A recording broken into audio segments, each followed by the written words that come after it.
Okay, so we're back at our drawer, and this next part, we've got all of our dados done, we've got our plow joints done. This next video is kind of to do a trial fit. A lot of people want to skip this step, and if you want to skip this step, that's fine. But if you make a mistake, you have to start your drawer completely over. So the first thing I'm going to do is I'm going to tape the drawer together.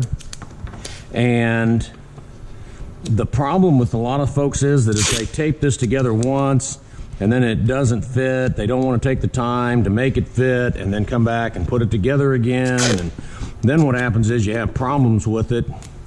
And then there's been times I've had people have a completed, finished drawer and they have to start their project completely over, and you've got, at that point, a couple, 2-3 hours, you've wasted a lot of time, okay? So what I'm doing here is I'm taping it up. Okay. I'm going to tape off the bottom corners, and somewhere around my desk, around the classroom, they get put everywhere, there are going to be 2 drawer slides that are much longer than you need.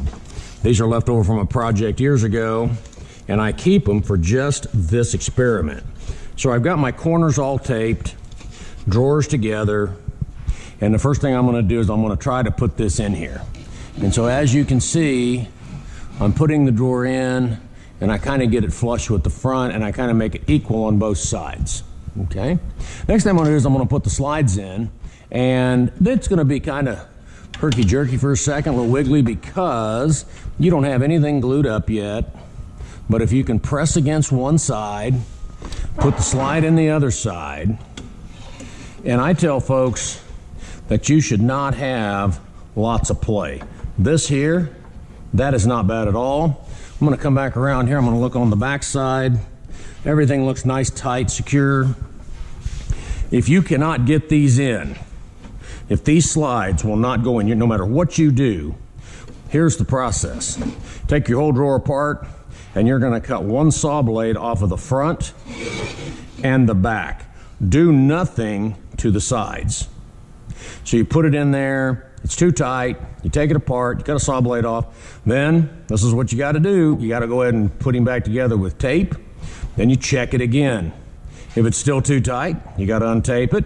You got to go cut a saw blade off the front and the back again, and eventually you'll get it to where it's the right size, okay? If you've done your calculations right, there shouldn't be much of that. Now, let's say that you've gone on the other direction and the drawer is really loose. At this point, what you're going to do is you're going to get filler stock, and I like to have a piece of filler stock on both sides, even if you come out beyond your stiles. But by using the filler stock, it narrows up the distance. If you don't do that, drawer's not going to work. Try not to use Formica or the really thin stuff right here. We want wood, but I've got some 1/8" stuff that we can use. You just don't want to have it to where it's real tight, real loose.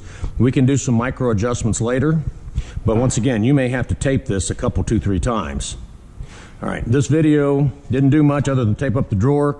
This is more for information, but it is better to do it now, time served, than try to finish your drawer, hope that it gets better, it never will, and then having to completely make your drawer over.